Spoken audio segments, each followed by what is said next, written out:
Hello, Lund loyalists. John Lund unleashed YouTubers, those watching on X and Instagram and listening on Apple or Spotify. Please make sure to subscribe, like and turn on your alerts so you never miss a show. And for all things Unleashed, go to johnlundunleashed.com. Live shows, archives, the blog, social media links, and more. Now, brought to you by the 𝐟𝐸𝐫𝐿 Cosmetic Surgery and Laser Center, here's Johnny. Here's Johnny. Here's Johnny. Here's Johnny. Here's Johnny.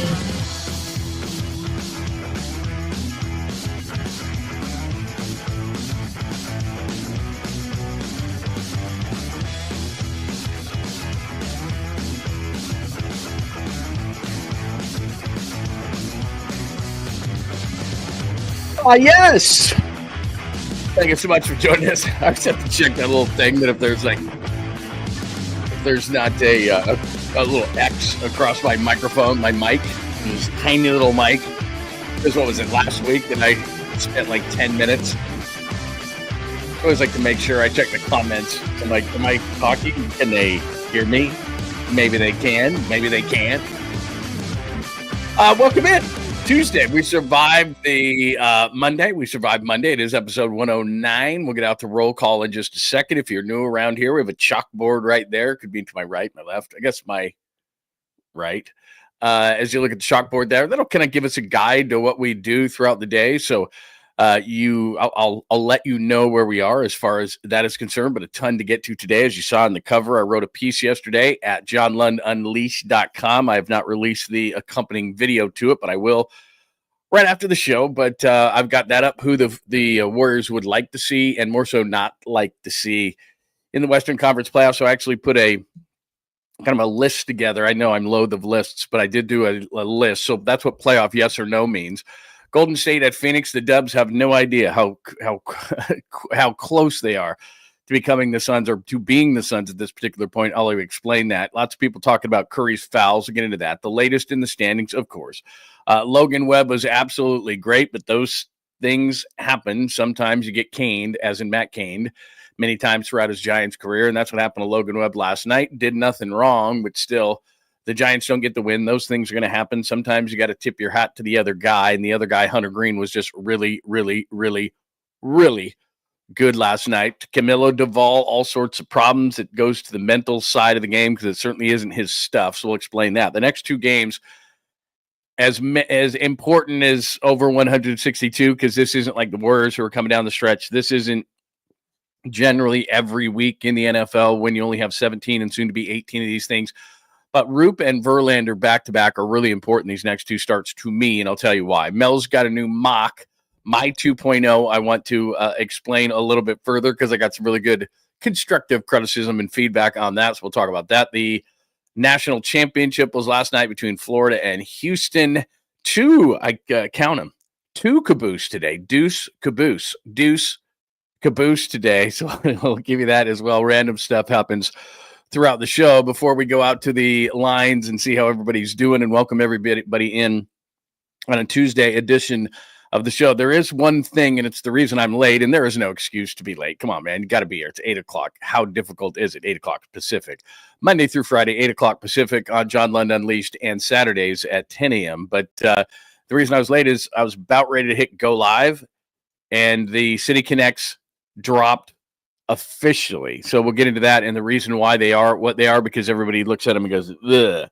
And I don't want to be a hater. I want to embrace things. I want to have a great attitude towards things, but these ones are a little bit tough because I understand what they're trying to do. But I think if you're going to do it, you go all in on something like this, and they kind of didn't. So I got a couple of pictures to show you. So that's not on the chalkboard today, but that is certainly a conversation point. We might even lead with that thing. Who knows? Because I just looked at it and I'm ADD and I'm like, oh, I got to talk about that right now. So anyway, if you are new around here, John Lund Unleashed on YouTube, please make sure you subscribe and tell all your friends. Also, if you give us a thumbs up on the show, that helps the algorithm so people can find us so that our content grows, which is kind of the point here.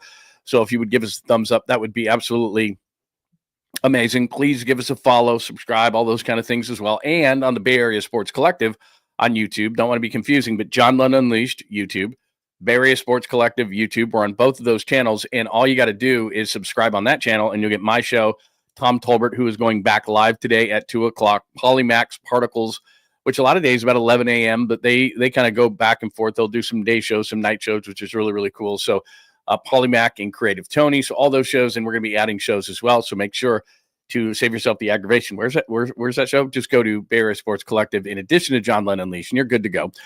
Good morning to those on X. Much appreciated at John Lund Radio. They are watching on X today as well. Hit the button on Instagram. So people watching on Instagram at John Lund Radio. We're on Twitch, LinkedIn. If you don't want to work, I'm looking for something on LinkedIn. Just watch the show there. Facebook, my personal page, John Lund, which we can be friends, and also join the page, John Lund Unleashed on Facebook, if that's what you want to do.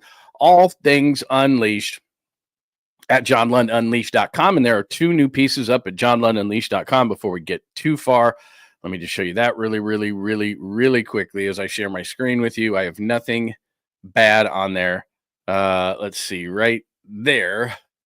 That's what's up right now, who the Warriors want to see and avoid in the playoffs. I'll do that a little bit later. And Mock Monday, Mock Draft 2.0, which dropped yesterday. So a couple of pieces that you may not have seen that I wrote in the last couple of days with an accompanying video later for the Warriors playoff discussion. So those are the 2 things that are up on the blog right now.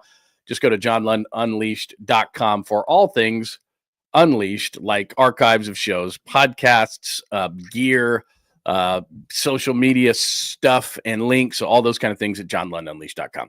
All right, now that we have all of that out of the way, good morning on roll call this morning. Sorry, I didn't post this till late either, so that wasn't great. But Tacky, Ernesto, Ron, Hurley Bird, look at everybody. Danny is checking in. Very, very cool. Pine Needle. Oh, you got a Masters thing going on. It's Masters. We totally get that. Skills, got a great email from Skills yesterday. Incredibly nice of you to drop the email that you dropped, and I appreciate everybody. Steve, it is great to see you. Rocket New Era. Good morning, Tacky. Did I say Tacky? I don't know. Pin Willie is here. A Lund Army is what he's calling it. Very cool. I like that. But I'm getting stuck on Pine Needle's Masters. It's very cool, man. Sports Girl for Life. Good morning to you. It was very nice to see you, Sports Girl for Life. Hello, John Holmes. John Holmes says, "Oh, I got Rory finally putting on the green jacket." That would be pretty. That would be pretty cool. I like those. You know, I don't hate any golfers. I know some people do. I don't. I love good stories, and that would be a cool story. So I would like that. Good morning, Joy. It's great to see you, Jazz fan. Hello. JJ Rader, it is nice to see you with that 6th overall pick in the draft. John Harder, good morning to you. Good morning to James. Jake is here. Hello, Jake. Nice to meet and nice to see you. I've met you many, many times. Danny A is here. Steve, as I said, good morning. I'll go to questions, comments, and thoughts. Good morning, Mark. Good to see you too. Good morning to everybody. It is great to see everybody on this Tuesday edition of the show. Just a quick show note. Tomorrow I will have a short show for you, but I think what I'm going to try to do, because I'm going to go to tomorrow's day game for the Giants, I'm going to try to get out there at least for homestands 2 of the 3 games, and then Warriors playoffs, and then Niners stuff, and I'll be down there for the draft and all those kind of things. So I'll be giving you a lot of boots on the ground stuff, but I will be at the game tomorrow. And in order to get there to talk to Bob Melvin and get in the dugout beforehand and learn a little bit of insight, you got to be there for the manager, and that usually hits at about 10:30. So if I get out of here tomorrow just after 9 and drive like a bat out of hell to the city, I think I'll be fine. But just so you know, and then what I'm thinking about, if one of the restaurants around the ballpark would just let me do it, just set up. You know, they don't have to do anything, but just, set up, maybe feed me drinks or something like that, do a post-game show right there. If you guys would be down with something like that, I think it'd be cool, especially for like a day game tomorrow. If you guys are going to just be hanging out, it'd be really cool. So I'm thinking I'm going to try to do something like that. I'm going to get down there early tomorrow and talk to a few people, because opening day is just a madhouse. Nobody wants to do anything but like a couple of the joints that are around there. And I know some of the people that own it. So I may be able to just rip across the street and just do some sort of like a post-game show. If you guys would tune in on something like that, let me know, because then I would just do that. Talk to players. I mean, it would be probably half hour, 45 minutes after the game, but run into the clubhouse, talk to a few players, get it in my computer, and then kind of do a post-game show and have a little bit of fun, have a couple of beers, whatever, be sitting in a joint right across from the stadium. I think that'd be kind of cool. So anyway, thinking about doing something like that. All right, before in episode 109, we get to the playoffs and the Warriors and all this kind of stuff, and I'm sorry because I'm just ADD. I should wait until we're going to talk about baseball, but I got to bring these up. Because I just saw them, and so I got to bring these things up. And now there's a couple of different things here. Susan Slusser, what am I drinking? Harry Carey here. Susan Slusser of the Chronicle posted this, and this came from the Giants, and this is their new City Connects, which they'll wear tonight. So as she points out there, essentially what she is saying, if you can't read that, the San Francisco, California, San Francisco Giants officially unveiled their Nike City Connect uniform today, a tribute to San Francisco's rich cultural identity, blending the Giants' storied legacy with the city's vibrant and influential music scene. The team will wear the uniform for the first time tonight, April 8th, for all future Tuesday games. Okay, so before I show you the uniform itself, and you may have already seen it because there were leaks and they were right on the point, I get what they're doing here, and I like the idea. I like the concept, whoever came up with it, and it's probably overdue. I mean, their City Connects, the only reason we liked them the first time around was because they won in them. And once they started not winning in them, we saw how hideous they generally were with the fog and the bright orange. And I don't know, I just was never a big fan, but they won in them, so people liked them. Now, this concept of the music scene, and basically what you're doing is you're trying to go back to, hippies and music and 60s and all that kind of stuff. And they kind of did it. You see how they kind of I don't know, it just seems to me like this is like the first version of the AI generated SF Giants thing. And they just didn't want to take it too far. You're like, whoa. Let's not get it too far. Let's not get drugs involved. But if you're going to do something like this, like, how I don't know if you like the Padres, but the Padres, when they did their City Connects, and I don't know if they're the same ones, but like the green and the pink and the yellow. And I mean, they just went super vibrant and people were down with them and I liked them. And if you're going to do something for San Francisco and it's going to be hippie-ish and music scene and all that kind of stuff, real hate it, Ashbury and stuff, just go balls out. Like the way that I'm seeing it is like, hippie, and I don't know, I guess they don't want to put smoke on their uniforms or anything like that, like any kind of thing that would allude to weed, but it's like, I mean, that's San Francisco. Like if you're going to do it, just go balls out on the whole thing and make it really cool, and hippies and bands, and you know what I mean? Just make like what you need to do, honestly. And I don't want to be a hater on all this stuff because every uniform that comes out, people bitch and moan. But what I'd love to see before I show you the uniform, what I would love to see is hire someone from the minor leagues who does, advises on these kind of things, because like the Fresno tacos and all the crazy stuff that the minor league teams do and the uniforms they come up with are 10 times better than anything the City Connects ever come up with as far as the teams are concerned. Now, the Giants played in Houston early in the year. I like those City Connects. Those were cool. That was an ode to the space program and all that kind of stuff. Like I like those City Connects. They're not all bad, but I love the concept of what the Giants were going for here, but I think they should have just gone balls out. So here's what the uniform looks like if you haven't seen it. And it's just, I don't know, it's just, okay, you have that Giants thing going on. I get it. And you've got like a kind of a little bit of purple and a little bit of orange. And like, I get it. I guess you got to stay with the orange because that's your Giants thing. Like there was probably someone within the Giants saying, well, it's got to have orange. That's our color. It's got to have orange. And like, I get it to a point. But like, again, if you look at what the Padres did when they went all out, there's no brown. Like their main color is brown. I mean, I don't know who came up with their concept, brown and yellow. Really? Fecal matter, waste. Okay, let's go with those two colors. I've never been a fan of the brown and the gold or the brown and the yellow or whatever the hell the Padres are. If I would own the Padres, I'd have changed that color scheme long ago. And they've never seemed to be able to get it. Like they'll do like a blue and a white, or they just never get it. But for their City Connects, they nailed it. And the reason they nailed it is because they just went, let's just throw everything about our uniform out the window and let's just see. We'll keep the logo, the SD, whatever. But they threw everything out. And that's what the Giants should have done. You don't have to have orange in there. Like go with the colors of the 60s and just really embrace what San Francisco's about and all those things. And I don't know, they just kind of went, well, we got to be black and orange still, but we got to just throw a little bit of flair in there. So let's do this AI generated Giants thing. And we're wild and wacky and ooh. And I think they missed. I think that the concept is great. The concept is great. Like, yeah, it's music and it's the 60s and it's San Francisco, and embrace it. Well, there are no rules and it is wild and you don't have to be black and orange. And that's someone within the organization saying, we still got to be orange and black. We still got to market this thing as the orange and the black. And it's like, no, you don't. Go balls out. You're only doing this on home Tuesdays. I mean, how many times are you going to wear these things? Not that much. And you're trying to market and sell. And I don't know, it just, I don't want to be a hater on every single thing I see and everything that's released. But if I had seen that concept, the first thing I think of is AI generated Giants. Somebody in the marketing department way high up just does not want to let go of orange and black. And they feel like they've got to have it in there when you could have gone balls out and had cool colors, almost like Easter type colors. Like I'm thinking of the Padres, but you don't want to, be them. But I'm saying like the pinks and the purples and the greens and that kind of thing. And they could have been really cool in 60s and throwback and retro. And they could have sold a boatload of these things because no other city has that kind of vibe to it. Only San Francisco. So fully embrace that vibe. And they just missed. I mean, they just missed because somebody felt like, you know what, it's got to be orange and black. Throw a little purple in there, make our Giants a little wavy, and woo, we've done it. It's like a 65-year-old did this, and said, this is what's going to be wild. No, man. Get somebody who did minor league uniforms and somebody who really embraces the culture of San Francisco, and get like some sort of an artist and put those kind of heads together, and they could have come up with something really cool. But it's somebody old who went AI, and we got to have orange and black. That's what it looks like to me. I could be totally wrong, and I could be overanalyzing this, but you could have embraced the culture of the city and the music scene and the history, and they just didn't. They just totally missed. It was like somebody said, it's got to be orange and black. Put a couple of waves. Let's not be too crazy here. I don't know. Maybe I'm just overanalyzing and no one really cares. But what a great concept, right?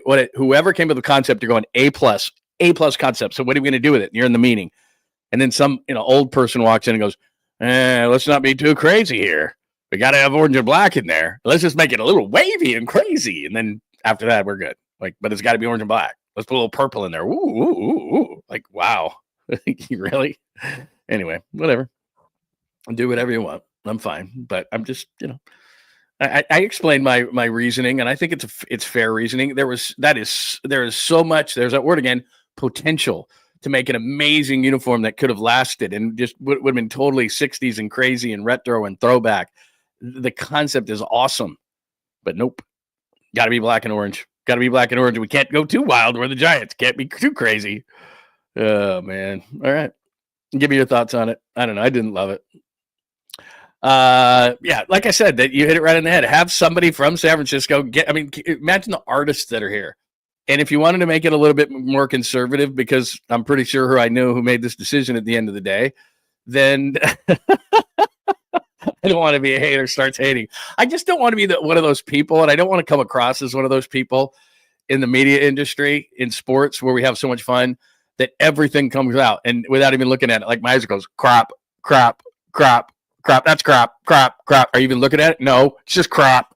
I know who they're marketing to, and a lot of times it's not me, but like I said, if you're trying to market to a certain person who would really embrace and like that jersey, go all out. Just go balls out on it, because we'll see how many of these jerseys they sell. And I was amazed at how many of the original concept of the City Connects. I thought those things were so ugly. We got them at the station early, and when I pulled them out, it's just I'm like, no. Like the bright orange and the fog and the whole thing. Like it just, I get it. Like that of all the concepts, this is what I mean about missing an opportunity and missing the target here on these. Like if somebody came to me and said, let's do the city and the fog and the bridge, and it's like, okay. I mean, it doesn't inspire me, and I'm not excited about it. But when you start talking about the vibrant music scene and the history of San Francisco and all that, Haight-Ashbury in the 60s and something, what you could do with that kind of a uniform, and then to come up with that, yeah. That's all I'm saying. I'm not trying to be a hater, but that concept, great. Execution, not so much. Right? And that's what they say in sports all the time. Like you could have a great concept, but if it's executed poorly, then everybody's going to go, bleh. So like I said, I don't want to be hating it, but I don't know. What do you think? You like it? Am I wrong? I mean, believe me, you know me. I'm no fashionista. What the hell do I know? But I'm just saying, like it wasn't, that's not inspiring to me. A little bit of Giants. Whoa, wavy, crazy, wavy. But it's got to be black and orange. Like, man, whoever designed the Padres uniform should have designed, there's the logos. They should have designed the Giants, because they just, you don't have black and orange, man. Go crazy, folks, go crazy. So there's that. All right. It is episode 109. I went totally off the board with the City Connects. That broke officially right before the show started. So I just wanted to kind of get into some of that kind of stuff. All right. Something at, as I said, JohnLundUnleashed.com, and I'm going to click on it this time, and I'm not going to show you the whole thing here, but it's who the Warriors should want to play and avoid come playoff time. And I wrote this yesterday. So let me see how much. So I'm going to click on this, but I'm going to add a video to it a little bit later. Let me see. I'm only going to give you the first couple. So this is obvious. This is in order of easy to hard. So Kings, obviously. Grizzlies are just added their coach. The Mavericks, by the way, I put third easiest, not first or second easiest, because they have Anthony Davis. And by the way, the Kings or the Mavericks, I'm not going to show you anymore after that, but the Kings and the Mavericks would be 1-game series. So that's what scares the hell out of you. Like, the Kings have knocked you out of this play-in thing. The Mavericks, the only way you're playing them is if you're in the play-in part of the bracket. And they've got Anthony Davis. Now, they don't have Kyrie, and they traded Luka, and they're kind of a mess of a team. But Anthony Davis has scored 30 or more points and grabbed double-digit rebounds in the playoffs against the Warriors 5 times. And I don't want to see him at all. So anyway, go to the website at some point today, and I'll add a video to it a little bit later. Who do the Warriors want to play and avoid come playoff time? And so I've got a whole piece up there right now at johnlundunleashed.com, in addition to my mock 2.0, in which you can mock that. So go to johnlundunleashed.com for those things. And my concept in this whole thing and writing about this is where I really had the toughest time with it. And I don't know if they can get this far, whatever the bracket is going to say, and we talk about it all the time. But whether I put OKC as the most difficult team because, what are they, 64-14? They're a great 82 games team. They're very deep. They have off the bench 5 guys that average 17 or more minutes. So they're reliant on not only guys like Shai Gilgeous-Alexander, who they're going to play a ton of minutes, and Chet Holmgren and Williams, the kid out of Santa Clara, and all that. Look, they've got really nice players. But really where they are is their depth is really, really good. And you're going to par that down come playoff time. So are they an 82 games team? Absolutely. Are they a sprint to 16 team? There's a major difference in that. And that's where I think a team like the Warriors, they take on Oklahoma City and they win a game in Oklahoma City. Oklahoma City's going, Whereas, I looked at the Rockets the other night and I thought, well, they do have a couple of veterans. I mean, Fred VanVleet has won a championship. Now, I don't know if by osmosis you can get that through to your other players. But anyway, I rank them from the teams that you'd want to see to the teams that you wouldn't want to see, the teams that scare me too. And I contemplated, like I said, where I put Oklahoma City, and ultimately I may change actually where I put them because I thought about it last night. But Oklahoma City would be tough. They're 64-14. Don't get me wrong. But what I saw from Houston the other night, and then as I'm always preaching, Denver scares the hell out of me. They're not deep, though. The thing about Denver is they're not deep, but if they get home court on you, and they don't have to play back-to-backs, and you got to deal with the elevation and all that. Although I was looking at Denver last night for this when I wrote this piece, they're only 25-15 at home. And the way you hear and talk about Denver all the time, it's like you would think that Denver's lost 3 games or something all year at home. So they're not up to their normal standards at 25-15. They really don't have a bench to speak of. They might go 8 deep, but Watson is there, and Westbrook isn't what he used to be. So they're going to rely, especially in the playoffs, on a lot of, their 5 men are going to win or lose their games. Their bench isn't really that good whatsoever. And then the other team that I was throwing up in there is the Lakers. And part of me says, okay, well, you got guys like LeBron James who have been to championships, won championships. You got a guy like Luka Doncic who almost single-handedly led his team to the NBA Finals out of the Western Conference last year. How's that going to work? And I still think that as ball dominant as LeBron and Luka are, and we saw it the other night in the game against the Warriors, if one of them is ball dominant, the other one's standing around, and that's not really what that person does. Neither Luka or LeBron are great shooters. I mean, they're good, but they're great scorers. They're great all-around players. They're great passers. Well, Luka doesn't play any defense, and LeBron it's optional. But I'm saying on the offensive end of the floor, one guy's dominating the ball and the other guy's standing around, and there's still too much of that going on with the Lakers. So not sure about them. And then the other thing, and again, I'm not going to give all this away, but Minnesota's won 14-17. Minnesota at the beginning of the year, after they traded Karl Anthony Towns, I'm thinking, nah.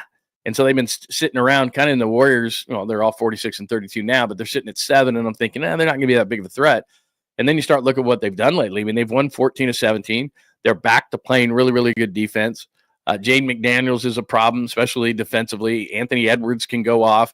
Now, the thing that always holds me back against Minnesota and putting them, in a scary zone against the Warriors is that they figure out Rudy Gobert very, very quickly. And a guy who is often in the conversation as defensive player of the year, he's off the floor in the playoffs. And that's why nobody's talking about him as defensive player of the year this year, because it's like, okay, you have a great regular season, and I get it. It's a regular season award.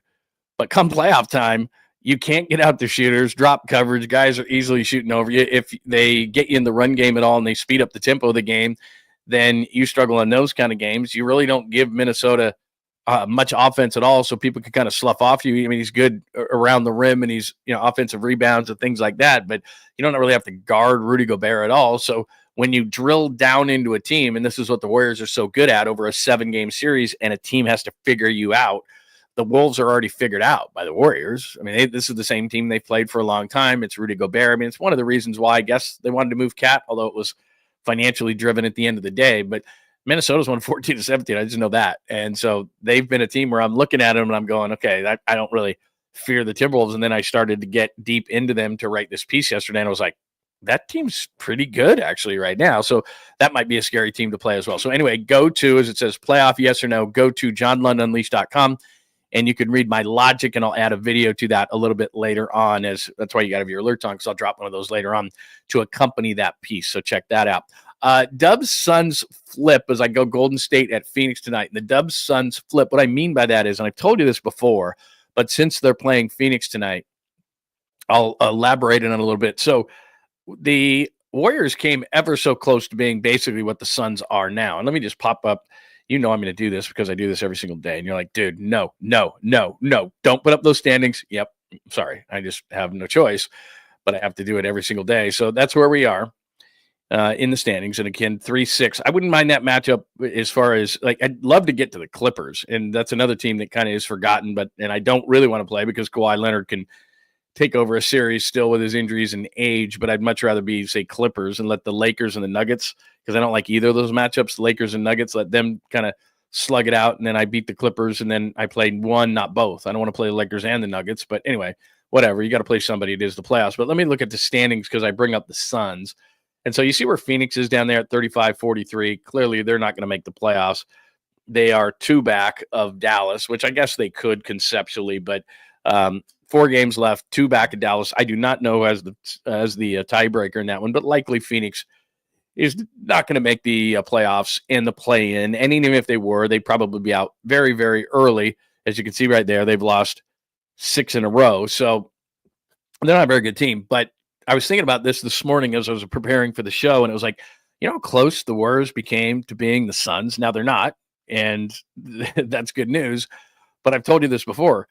From what I was told by sources in Phoenix, the deal was done with Jimmy Butler to Phoenix. Now, in terms of a contract, Phoenix, the Suns and their new owner, Matt Ishbia, who's very, very aggressive and wants to win, but probably in the offseason now is going to have to trade Kevin Durant, much like I think the Warriors were going to have to trade Steph Curry had they not gotten the Jimmy Butler deal done, because I think they'd be sitting where the Suns are. But the Suns had a deal, they thought, or at least they had a contract with Jimmy Butler, and then they went to Miami, and Bradley Beal did not want to, one of only 2 players in the NBA, Bradley Beal, along with LeBron James, who have no trade clauses, full no trade. And so Beal did not want to go to Miami. He wanted to be incentivized to go to Miami. Miami's like, are you crazy? You're net negative. We don't even want you, but this deal is, contingent upon your contract, so we'll take you back, much like Miami took Andrew Wiggins back in the Butler deal. The Suns had Bradley Beal had no interest in going to Miami, and so without being incentivized, which he wasn't, and therefore invoked his no trade clause, and nothing happened, and Jimmy Butler stayed in Miami. Ultimately, when the Warriors came around to fine, we'll give you the extension, because the Warriors had the deal done, they in Miami had a deal done, and Jimmy Butler saying no extension, no go.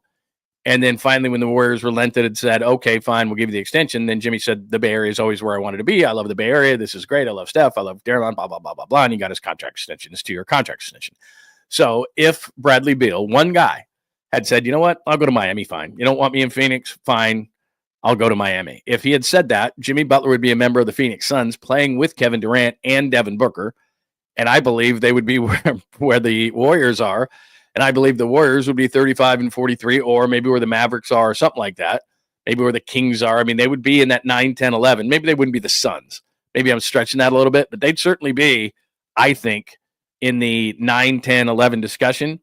And we would be having a far different discussion ourselves, because we'd be like, well, there they are at the bottom again. It's kind of like the last couple of years. Could get knocked out. And then Steph Curry, who at the time was, as you could tell, Steph's not a glum kind of a guy, but that's about as down as his dauber will ever be. And I don't know what a dauber is, so don't ask. But he was down. And after games, you could tell before the Jimmy trade, which was on February 6th, I don't want to play in a mediocre basketball team. This is not really how I want to go out. This. He's dropping hints the size of landmines. Let me get this off the screen, because I'm sure you'd rather see me. But anyway, he's dropping hints the size of landmines that this is not acceptable. And so then this Jimmy miracle comes about. And remember, Jimmy Butler originally said no interest in Golden State. So he thought, well, that's done.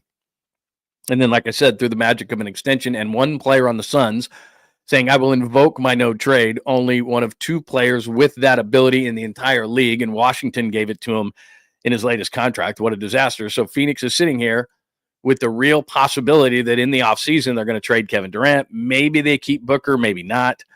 They've got to look at their entire roster, and Matt Ishbia, who's a guy who wanted to come in and save the day from a terrible owner, and Robert Sarver is going to have to sit there and go, okay, do we rebuild this whole thing? And I believe that's where the Warriors would be, because without Jimmy Butler, let's be honest, what are they, 21-6 without Jimmy Butler? They were 25-26 before Jimmy Butler. Like, we almost forget it. They were 25-26 without Jimmy Butler. They've been absolutely on fire, and I'm not going to pop up those standings again, but they're one of 5 teams at 46-32. Like, wait a minute, they played so well. Why aren't they higher up in the standings? Because when he got here, they were 25-26. So without him, that wouldn't have changed. I mean, that's 51 games. You at that point, without a trade of without getting Jimmy Butler, you are what you are at that point. You're 51 of 82 in. I mean, I think we can have a rather pretty good assessment. What is that, 60% of the season or so? I don't know. We can do math. But, I mean, it's something like that. So there's the math. 51 of 82 games gone. It's more than 50%. So, I don't know, 60% or so. And at that point, the Warriors are what they are. So without Jimmy Butler, they're where Phoenix is or Dallas is or Sacramento is. And we're having this conversation sitting here right now today going, I mean, we've probably had it 10 times by now without the Jimmy Butler trade. Will they trade Steph in the offseason? That's what we'd be talking about. We wouldn't be talking about playoffs. We wouldn't be talking about how far they're going to go. I wouldn't be writing something about who do you want to avoid and see in the playoffs, because you'd want to avoid everybody. There wouldn't be one team that you'd be like, hey, let's play them. And Phoenix would be up ahead of you. So you would almost be flipping places with Phoenix, because they'd have Jimmy, they'd have Durant, they'd have Booker. I mean, they'd be pretty good. They obviously, going the other way would be Beal, but he's been a net negative, and that's a horrible contract. And they thought that big three was going to work. But I could see Butler and Durant, certainly with Booker, and that being a major problem. Now, would they be as good as the Warriors at this point? I don't know. But we've seen the magic of Jimmy, and hopefully we're going to see playoff Jimmy, but I think they'd be pretty close to flipping places. I just know this. They were 25-26, so they'd be down near the bottom, because that's where they were. They were hovering around 8, 9, 10 the entire season up to that point. And all of a sudden, 21-6 since Jimmy.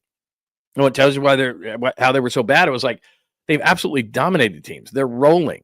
In your mind, you're thinking the Warriors are like, a 2 or a 3 seed. I mean, that's the way they've been playing since the All-Star break. Jimmy Butler got here on February 6th. So, we're only a couple of months into this whole thing, and hopefully they'll get better and better if you're a Warriors fan. But anyway, that's what I meant by that. Dubs, Suns flip. It became so close. I already showed you the standing, so we don't need to do that. So that's what's going on as far as the Warriors are concerned. One thing I wanted to put in there, because I think I updated this whole thing. Curry's fouls. I didn't put anything in. Jimmy talked about it yesterday. Steve Kerr talked about it yesterday. This off the Rockets game, and people are putting a bunch of videos out there in the social media world. Look at Steph getting fouled as much as he does. Look, we know what the playoffs are all about, and this is why I have my doubts about Oklahoma City. Steph's going to get fouled. It's going to be physical. He knows it. Now, what the Warriors are doing, because they're really, really smart, and they're a veteran team, their coach, Steve Kerr, is already coming out and saying, hey, Steph's getting beat around. Steph's getting out, they're physical. There's a lot of fouls. Steph has to deal with it. And then people ask, Steph after the game. Steph deferred to actually Draymond, and Draymond actually saved himself a fine by saying, my opinion on it. Jimmy Butler talked about it. Organizationally, and especially as a veteran, but more so as a coach, that you're already going to start sending messages to the league and to officials that Steph Curry doesn't get officiated correctly. And I'm not saying that he doesn't get some fouls, but maybe the most annoying thing in sports right now is when he's not getting said calls, and then the local broadcast makes your ears bleed. And you just have to, I don't know what you do. I just have to put it on mute.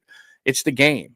And come playoff time, and I say this all the time, and it does happen, I understand that, but for the most part, they've done as good of a job as they possibly could do officiating in all of sports right now. We have modern technology. Should it be faster? It should be. Should it be as invasive as it is, given the technology we have and the fact that officials can, with a pretty high certainty right now, get goals correct without replay, but then we have to go to replay and take 7 or 8 minutes out of a game and stop the rhythm of a game and give a team a rest or whatever, especially in the playoffs where you've got a home court and it's rocking and it's rolling, and then we got to go to replay, and replay takes 2 or 3 minutes and everybody gets a free blow, and the other team that's, down by 8 and the momentum's against them in an opposing arena in the playoffs, they get like a 4-minute break. Like, I hate the whole concept of it in terms of how long it takes and the break it takes. If I'm an official in any sport and I can call it on the fly that fast and have a, 95% accuracy rate, regardless of what people say about officials and everything else, most of the time they're right. A high majority of the time they're right. So why can't I just look at something very quickly in a device that's in my hand and say, yep, like I just did it on the fly for the majority of the game. I just need to give me this small device, hand it to me. I'll look again with my expert eye that I'm paid to do on the floor, and I'll look at it real quick and go, yep, okay. Like, it's not that hard. I've seen it on my couch a million times, just like you have. It's not that I don't like replay. I do, and I want to get it right. I do, but I don't want it to be down to the micro inch of did it take, I've said this a million times. I think they should go into every replay as if there was no call on the floor or on the ice or on the field. Like, no call. Go in completely unbiased. What do you see with the help of replay?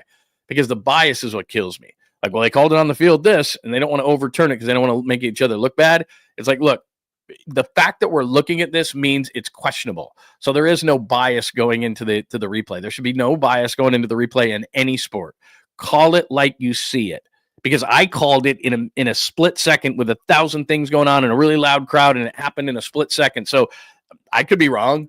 I mean, you're going to have the opportunity to go back with video and look at it. There should be no bias whatsoever. You've got to overturn the call. You've got to knock out the champ. This is the way I called it. No, just you have the opportunity now in a nice quiet room with some headphones on and a big screen to take a look at this thing, and you just tell me what you see. Like, it's just not enough. Well, how would you call it with the help of video to slow it down? And it's nice and chill, and just, you got a guy in New York going, he's sipping on a coffee at midnight or something. Like, just what do you see? I made the call in a split second under pressure. What do you see in New York with a video and a cup of coffee, and there's nobody screaming and yelling at you? I mean, wouldn't that be the way to call everything? Yeah, of course it would be. So no bias. What do you see? Sorry, I don't know why I went on a tangent like that about replays and all that kind of stuff. Oh, it came from the concept of Steph's fouls. And look, he's just going to have to deal with it. That's just how it is. Everybody bitches and moans that they don't get officiated correctly. From the biggest guy, like Shaquille O'Neal, was like guys would be bouncing off. He got fouled constantly because he was too big. And now Steph Curry is fouled too much, and he gets knocked around, and people see it. And I understand that. But the thing is, and we talk about this all the time, you know how Draymond Green's reputation is earned, and he doesn't get any benefit of the doubt. And I have no issue with that because he's berated human beings who have feelings for years and years and years, and then he wants a fair shake. It doesn't work like that. Life doesn't work like that. So there's a bias against Draymond Green. There's no question. But guys who consistently get to the free throw line get the benefit of the doubt. So Jimmy Butler gets the benefit of the doubt. So does James Harden. Guys like that who get to the line consistently get the benefit of the whistle. As great as Steph Curry is, he's not really been throughout his entire career. If you have one knock on him, it's not a knock. It's just he's such a great outside shooter that he's not adept at getting the free throw line and to the free throw line and drawing the foul. Now, sometimes these things are obvious. I get it. I get it that sometimes it's obvious, but this is playoff basketball, and it's already being called that way. So that's just the way it's going to be. So if you want to protect him, you want to do this, you want to do that, I get it. And I understand why Steve Kerr specifically addressed the fact that he was getting beat up in the Houston game, because those are all messages. I've covered the league for 30 years. I was on beats for a long time and covered series in which Phil Jackson at opportune times, and you knew it was coming during a playoff series, would take the shots at the officials. That's just what he did. It's part of the strategy of the whole thing. And Steve Kerr isn't stupid. He played for Phil Jackson. What is he going to do? He's going to do those kind of tactics. I can't tell you how many times Phil Jackson within series would send messages to the league, to officials in all sorts of series. Not that the Bulls absolutely needed it, but again, I covered when he was with the Lakers as well, and he was the master at it. And so Steve learned from the master, and he's already starting before the playoffs start, as we're 4 games away, and saying, hey, my guy's getting beat up. Now, whether that makes a difference or not, one whistle, even if it's one whistle of a guy in the back of his head, an official in the back of his head, as I tap my ear for some dumb reason, some official in the back of his head going, oh, yeah, that's right. He gets beat up. He does get that call. And I know you're saying to yourself, he's a superstar. He should get the calls. I understand that. But if you do one thing and all of a sudden you do another, the official, sometimes it doesn't compute. Now, look, he goes to the rim. He should get the call. It shouldn't matter. But a guy like Jimmy Butler gets the calls. He's earned that reputation. Draymond Green has no rope with the officials. He's earned that reputation. Steph Curry, I get it. He's a superstar. He should get those calls, but he doesn't. And I think what the Warriors need to do is just prepare. That's the way the playoffs are going to be called. That's the one thing, and I got a lot of hits on this yesterday when I said this. I said that the game was officiated consistently against the Rockets, and it was, because what happened was in the beginning of the game, they were allowing play, and throughout the game, they were allowing play, and people were hitting me up, and you can do this at John Lund Radio on X if you want to do it in the comments here on YouTube, John Lund Unleashed. You can hit me up there. I love getting comments here, and you don't have to agree with me in this room. You don't at all. But my thought was, from the beginning to the end of that game, it was called consistently, and people were hitting me up going, no, it was in the favor of the Rockets. I didn't see it that way. You can go back and you can see a lot of physicality was let go from the beginning. So in that game, okay, it's going to be a physical game, and you can play accordingly. And Draymond Green tried to at times. He got frustrated by Şengün and the way that he was playing against him, and obviously at the free throw line and the out-of-bounds play and everything, he got frustrated by that. But they were allowing physical play on both sides. And come playoff time, the Warriors know this as well as anybody. That's the way that it's going to be done. But it does mean also that, okay, I get it. We're going to play that way as well, get the consistency. That's why I question Oklahoma City, because Shai Gilgeous-Alexander, he's a guy who's adept at getting to the free throw line. Officials will give him the benefit of the doubt. He has earned said benefit of the doubt, even at his young age in the league. But my question about Oklahoma City is, and I like them, and I think they're going to be really tough to beat, but if they don't get the whistles, and he specifically doesn't get the whistles that he got in the regular season, and that's what playoff basketball is all about, then can Oklahoma City be as effective? They're not one of the top free throw shooting teams, by the way, like a team like Memphis is. But Shai Gilgeous-Alexander gets to the line more than anybody else. Is that going to continue in said playoffs? Let's get physical. I knew Tacky would be asking me to chug a beer. You know what? I told you I would today, so I will. I didn't bring one in, which was stupid, but I did say that I would. Aaron, good morning to you. This is a great question. Should there be a head referee in New York, LA that overturns it remotely and hands that call down to the refs? The thing that's hard, and the difference in football, because I think you're making, and thanks for the question, Aaron, it's a great one. In football, there's time between plays, so an official can see something and quickly signal down to the field, and they can stop play. The thing that's hard in the NBA is you're going, and you can't go back 3 plays to say that was a foul, that wasn't a foul. I don't mind the way that they do it. I don't mind challenges. I don't mind any of those kind of things. But it's just, like I said, it's the momentum. Like it's a playoff game, right? And the Warriors are at home, and they've got all this momentum, and they're smoking. I don't know. They're playing the Rockets, just for the sake of conversation. They're up 6. The Rockets are reeling. There's 2 minutes left in the game, and all of a sudden, the Rockets decide, let's challenge this. They get 3 or 4 minutes off. They get to go to sidelines. They get a free timeout. The crowd settles back down. It's a complete momentum changer. You can use it in the game. Let's say you're Houston, and you're in that kind of a situation, and you just want to quell the momentum. You just stop it for a second, because it takes forever.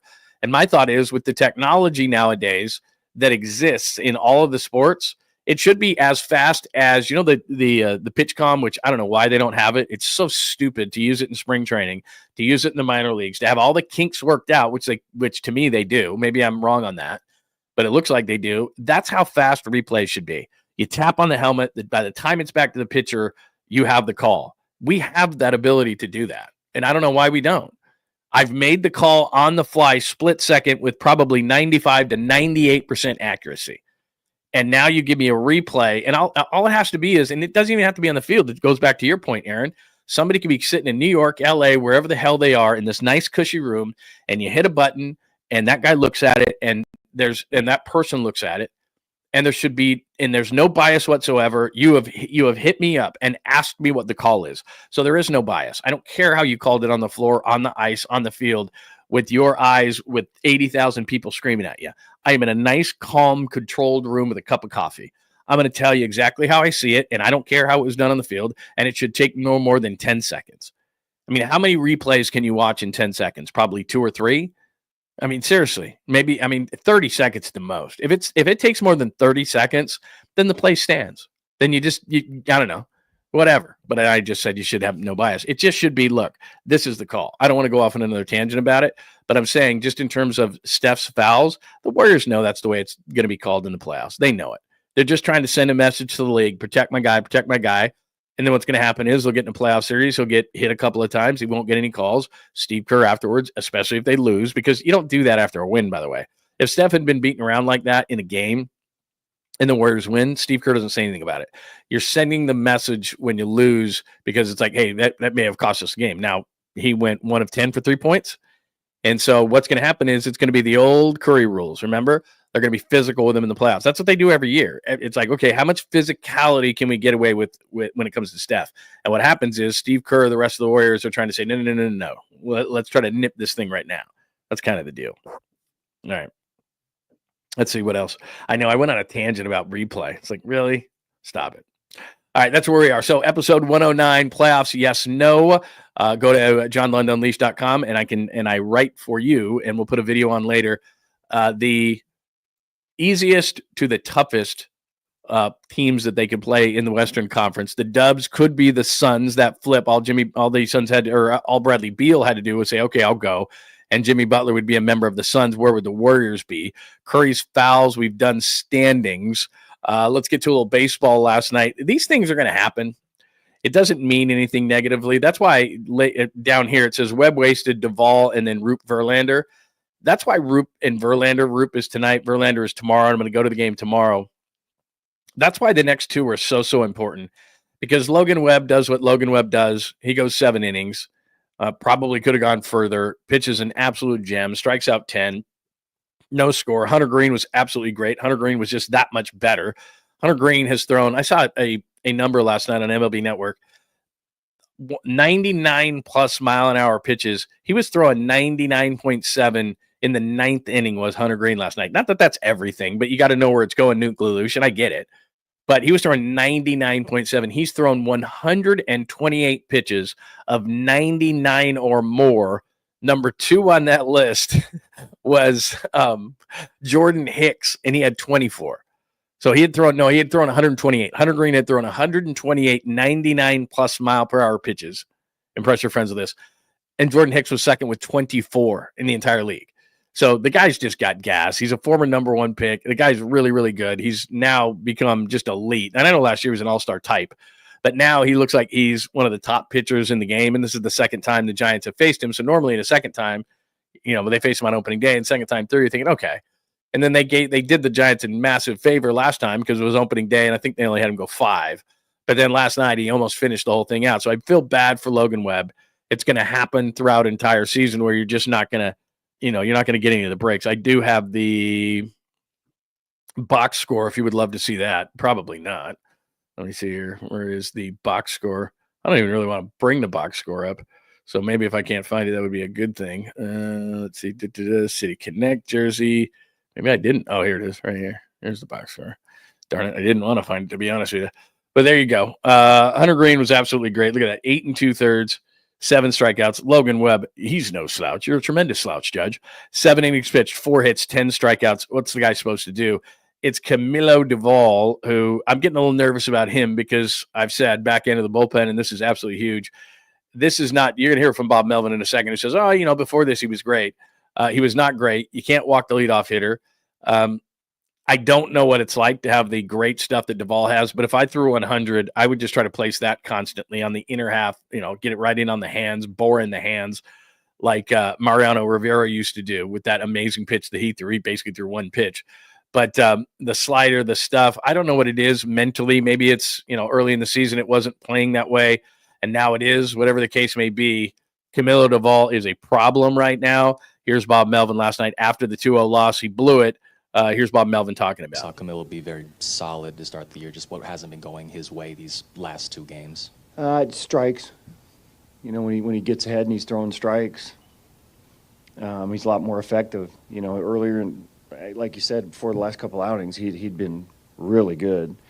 We were down Tyler today, so that was kind of his inning today, but it just got away from him when you walk the leadoff guy, and next thing you know, there's a couple.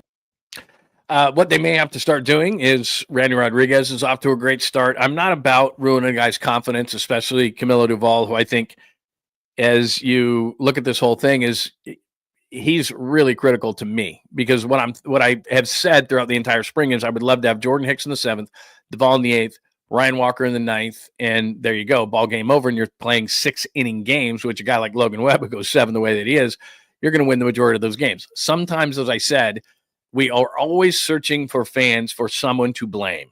Who's to blame? Who's to blame? Who's to blame? You know what? Hunter Green was just really good last night. So I give it up to Hunter Green, but it's too bad that it has to happen at Logan Webb's expense.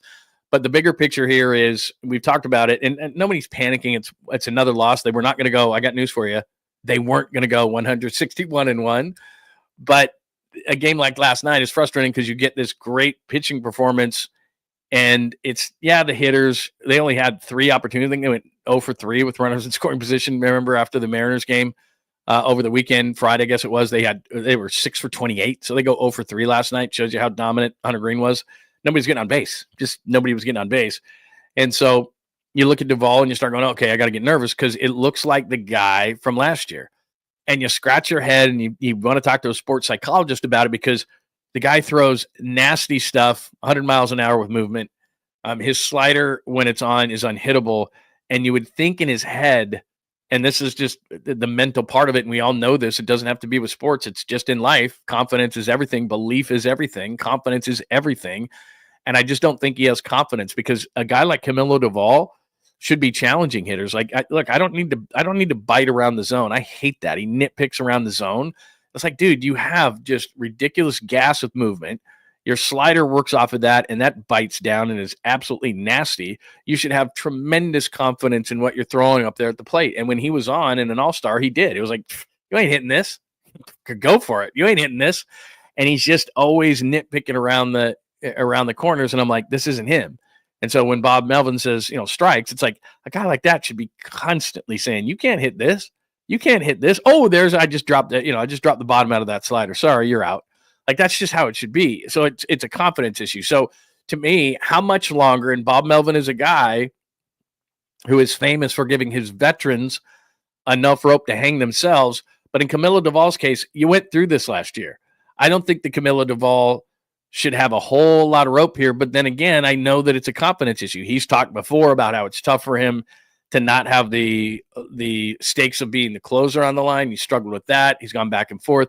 I don't know, and I'm not going to say this off 2 outings, but being the 8th inning guy is critical, and having a guy that can do that is critical. So is Randy Rodriguez going to get the next opportunity? He's been off to a great start, but that same thing happened last year. Rodriguez was off to this tremendous start, and then he struggled. So they've got to be able to nail down 7, 8, 9.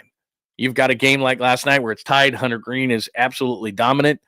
But it's kind of like the Mariners game. Like, can you buy me time? Can you buy me time until my offense can come around and make a play? And Camilo Duvall couldn't do that. So how much time do you give Camilo Duvall? Now they're 8-2. It's fine. They're playing great baseball. It's, it happens. Give Hunter Green a ton of credit. Too bad you wasted the Webb performance. But then what this does for the rest of the series is Roop. How big is Roop in this deal? Really, really big, because I need to know. And your 5th starter, I've said this before, and you know this, can be hit and miss, and that's fine. But the next 2 are important to me in that I think Ray is solid. Logan Webb, we know what he's going to be. What's Roop as the 5? Would you bring Birdsong in if Roop struggles? His first outing was just okay, but I don't want to lose confidence with him, so I want to keep him. I want to give him a few starts. I want to say good things about Verlander. He's a really good guy. I had a good conversation with him on opening day on Friday. Really confident guy. But after a couple of starts, it's a 6.14 ERA. Did not look good in game number 2, looked better in game number 1 or outing number 1 than he did in outing number 2. And I wouldn't question 32-year-old Justin Verlander, but I am going to question 42-year-old Justin Verlander, who was slotted as the number 2 starter. And yeah, Robbie Ray can take that over. But then, okay, Jordan Hicks is your 3, and now you're looking at 4 and 5. So Justin Verlander has got to show something tomorrow afternoon, and I'm going to be out at that game because it becomes important. And when Logan Webb doesn't win and gets beat in a situation like that, then somebody like Roop tonight has to pick him up, and Verlander tomorrow has to pick him up. So you get 2 or 3 of the Reds and you move on. So that's what's going on as far as the Giants are concerned. What is your concern level for Camilo Duvall, and how long would you give him? Because Bob Melvin does have a history of giving guys more and more chances, but I do know this too, that they gave Camilo Duvall chances last year, and I don't know how patient Bob is going to be this year, especially if you have a guy like Randy Rodriguez where you say, look, Rodriguez has been really, really good.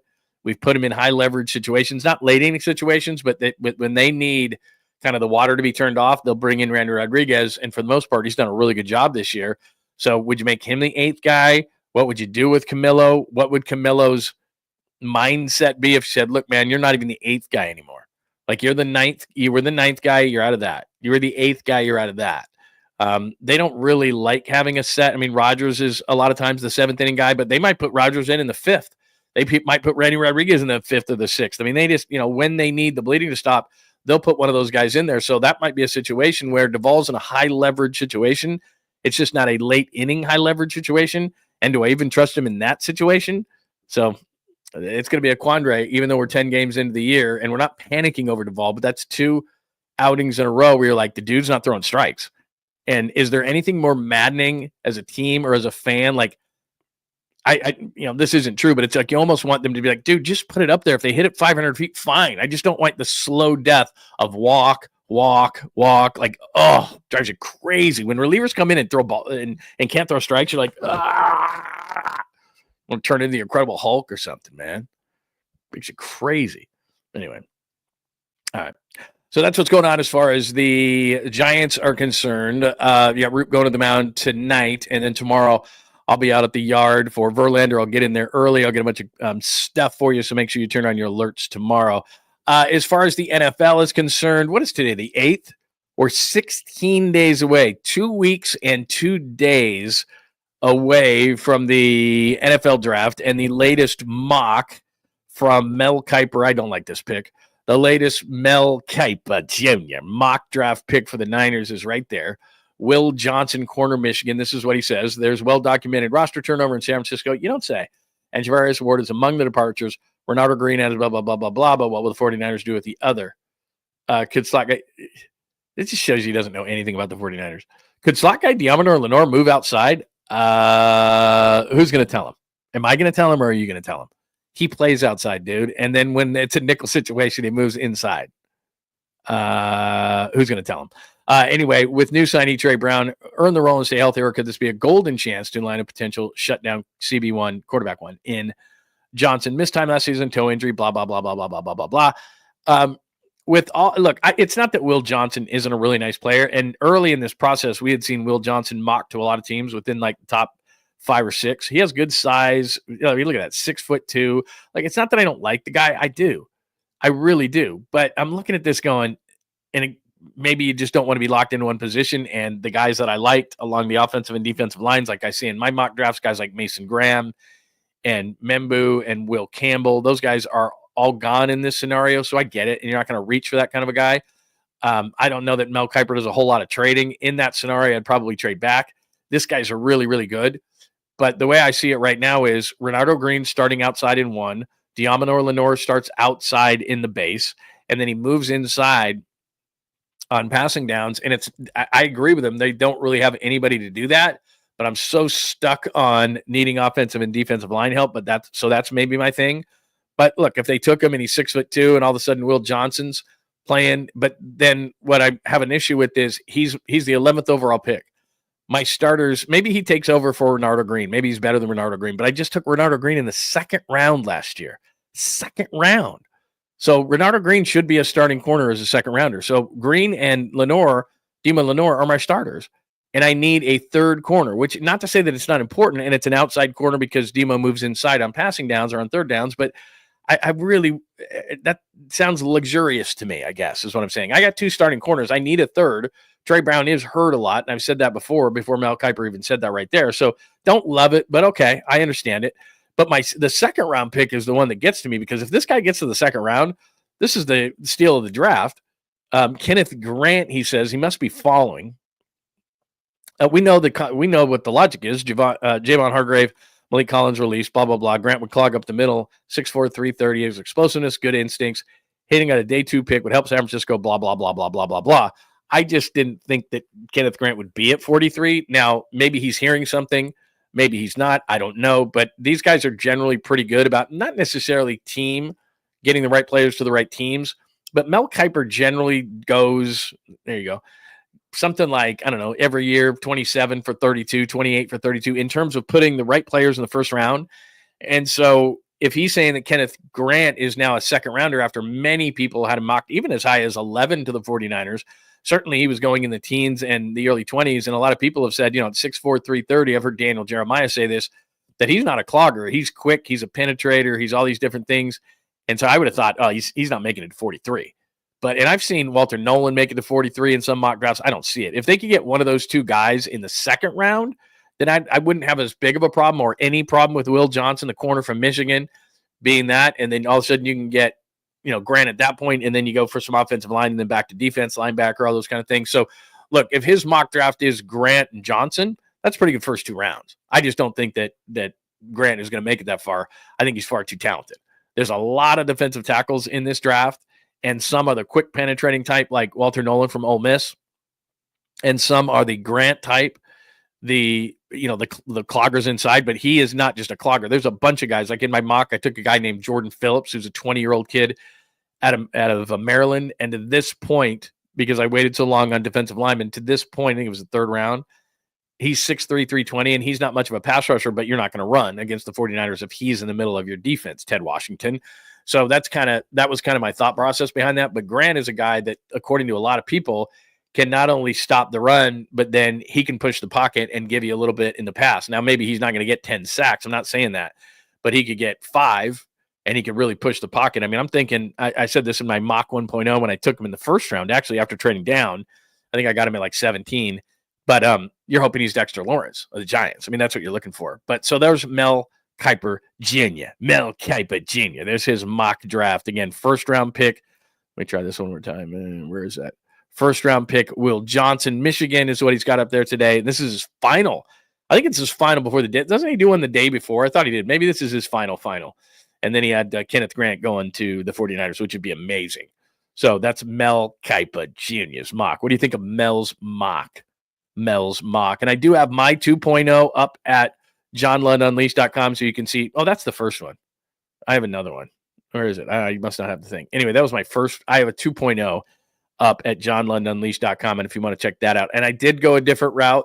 I went Kelvin Banks Jr., offensive tackle, Texas. I think he moves to right tackle. Colt McKivitz moves into left guard. I did not address the center position, not because of what John and Kyle said at the NFL meetings in Florida. Remember, lying season, and so they were saying all these nice things about Jake Brendel, knowing damn well that he was getting pushed back in the pass game and on his butt a lot. He was the 12th best run blocking center, which I found to be curious, but okay. But from a pass blocking standpoint, between he and Aaron Banks, they just gave up way too much penetration and middle pocket push for a guy who's barely 6'1" in the pocket, and that was a major problem. But as we look at the 49ers and we try to address everything in the draft, even though John Lynch said, well, this is what we're going to do, it's just not realistic to think. Like I said, the best draft that the 49ers ever had was 1986. And guys like Charles Haley were in that draft, and Tim McKyer and Don Griffin. And, I mean, there's just Tom Rathman, like all this. I mean, it was an amazing draft. And they got 8 good players out of that draft. They got 6 legit starters, 1 Hall of Famer in Charles Haley, and 2 guys who were rotational pieces. So 6 great players, 6 starting caliber players, 1 Hall of Famer, and 2 rotational players, guys like Larry Roberts were in that draft. So that's what they did. And that's the best draft that the 49ers have ever had. And, that's the kind of draft they'd have to do. So they're not going to be able to solve everything in one fell swoop. So I'm looking at it and I'm saying, okay, you want a tackle so that you can have a future left tackle, and that's what Banks would possibly be. You need a corner. You need a linebacker. You probably need running back and wide receiver depth, if not a wide receiver who can start in the stead until Ayuk comes aboard. Maybe that's going to be Robinson, so maybe they just don't go early on that. Some people have talked about it. So there's all these different things that they possibly need. Defensive line is absolutely ravaged. So they need maybe 2 inside, an edge guy. Like, all these things can't be accomplished. So when I was looking at the center position in my mock 1.0, I took a center kid out of Georgia named Jared Wilson. The second one, I was like, I can't do this. Like, there's no way. So anyway, my 2.0 is up there as well if you'd like to take a look at my mock draft. NFL Mel Mock 2.0. By the way, I just want to, for my own clarification, edification, we are 16 days away from the NFL draft. I'm going to be down there at 49ers. Not at their HQ is where we would go on KBR, but we'll be down there hearing from the players, hearing from John and Kyle, all those kind of things. So I'll be down there and I'll document everything and I'll send out a bunch of videos and everything else. But I have a large affinity for the NFL draft. And so I want to make sure that I'm not giving you stuff that you don't want, because in the next 16 days, everybody's mock comes out and all these rumors that I hear, I'll be reporting those. Are you into that or not? I'm into it. I'm not going to Krug it. Like the other day, I tuned into our bottom of the pint and Krug was doing the Giants game and he had a whole big, like, 7-round mock draft during it. And I'm not going to do that, but I do love that. So anyway, what else is going on? Let me check the chat line before I get to the NCAA final. And I got a double Caboose today. Double Caboose. So you absolutely positively cannot leave me, because a double Caboose to everybody. Good morning, DC. The 1420 is here as well. Good to see you, my friend. Let's see. Brendel at center sucks. I don't disagree with you at all. I just don't know if they're going to be able to address everything. Maybe they could. Maybe they could take Larry's guy, Willie Lampkin, all 5'10" and 280 of them to play center. I don't know. That's crazy. Yeah, that's my concept here, Mark. Draft an offensive lineman to protect your soon-to-be 55, and I would say plus $1 million quarterback. That's what I would love to do, but in my stinking mock draft, the 2 offensive linemen that I wanted, Membu and Campbell, were gone. So I did trade down one time, and I allot myself one trade in that Pro Football Focus draft simulator. I traded down one time with Atlanta from 11 to 15, and I took Kelvin Banks, who is not my favorite, but I think offensive line early, because I think the quality drops off in the offensive line, and then defensive line, I think it's incredibly deep. I just don't think Grant's going to make the 43, but if he did, I would run the card up there. Like, I would fly to Green Bay and run the card up there. By the way, what's it going to be like? I don't know I guess the weather will be decent. But the draft, does that blow anybody else away? And I guess, I covered the draft before in New York City, and I never thought it would leave New York City. But the fact that like a couple of years ago was in Detroit and they had a few million people over the weekend, I think it opened my eyes in Nashville, which is the bachelorette capital of the world. And I bet they hated the fact that about 2 million people, I think, were in downtown Nashville, and they were interviewing all these girls who were there for bachelorette parties. And the girls were like, what in the hell? Who let the Neanderthals out? Like, what is going on? Like, they were so pissed because it's normally like springtime. It's springtime. And so there's a lot of bachelorette parties that happened in Nashville, which is some reason the bachelorette capital of the world, I would think. I mean, Vegas is probably up there and everything else, but they call themselves the bachelorette capital of the world. Lots of people love to go to Nashville. It is an amazing city, but you're thinking you didn't know that there was an NFL draft. And so in the spring, you're going to have your bachelorette party, your downtown Nashville, and all of a sudden, just hordes of NFL fans from every single team is sucking down beer and being obnoxious. And you're like, what is going on? But I give the NFL a ton of credit. I mean, the draft thing from going, remember 1983 and ESPN shows those things, and it's Pete Rozelle like in a room, and he's got like cardboard names and he's putting them up on the board. The Baltimore Colts select John Elway, quarterback, Stanford. It's like, so what it's turned into, what it was, what they kept up doing during the pandemic, doing it from everybody's house and in Roger Goodell's basement and all that kind of stuff, to now where they take this thing on the road everywhere, and it doesn't matter where it is. Detroit, Nashville, Chicago. They're going to have it in Green Bay this year. I mean, they're going to, the population, I don't know what the population of Green Bay is. It's not very much. And they're going to probably pull in 1 million people, or maybe it'll be even more, and it's going to just be jam packed. And you bring all these, these VIPs, and they announce the picks and all this kind of crazy stuff. It's like, it's turned into this entire like jewel of the off season for the NFL. And then they turned it into a way. Some marketing genius and financial genius said, you know what? We can take this thing at a Radio City Music Hall in New York, and we can take this all over the country, and we can make a lot of money for the team. Because you know how much goes into like Nashville, Detroit, Green Bay? Like, this is going to be the more than Green Bay makes in an entire year. Like this NFL draft weekend, whatever revenue Green Bay normally gets, there's going to be people waiting out. Like, it's going to be crazy. Like the restaurants, the bars, all these kind of places, taverns, all these, like, everything in that town is going to be jam-packed. The restaurants, I don't know. I've been to Lambeau Field, but I don't remember anything great being around there, like food-wise. It's going to be like, these people are going to make more money in 3 days than they've made all year, that city. Their mayor is just like, bring it on. My God, man. Just crazy. Anyway, Yeah, the draft has become this whole crazy thing. Who knew? Who knew that it was going to be like that? Anyway, I agree, man. The 1-4-20. We all see Bredel on his ass, but Kyle sees it. They're just being nice. Like I said, I don't believe one word that they're saying about Jake Brendel. Pro Football Focus isn't everything, but they do say he's a good run blocker, and okay. But I just know if you go back and you watch the pass game, he's just pushed back constantly in the lap of Brock Purdy. They get middle pressure, he and Aaron Banks, all the time. Brock struggled with it, and although Brock is going to protect his guys, I'm here to tell you, and you saw the same thing that I saw, that it's really hard, and this is why he was a 7th-round pick, for a guy who's barely 6'1" to handle middle pressure, not see things. And Brock said during the season, not only that Rams throw that I bring up constantly where Jauan Jennings was bracketed in the most important game of the season if they would have had any chance, which they wouldn't have anyway. But still, at that point of the season, they kind of had a flicker, and he threw a ball blind. He said it down the right sideline that Jauan Jennings couldn't get to. He was bracketed. It was intercepted. And he said it other times during the season he was throwing blind. Well, when he's throwing blind, it doesn't mean he's closing his eyes because he thinks that's going to work better. He's saying he's throwing blind because he can't see over the line. And it's not that Brock can get outside sometimes, but let's just do a little bit of deductive reasoning here. It's not Trent Williams. That's not where it's coming from. You can bitch and moan about Colton McKivitz all you want. He's not bad in pass pro.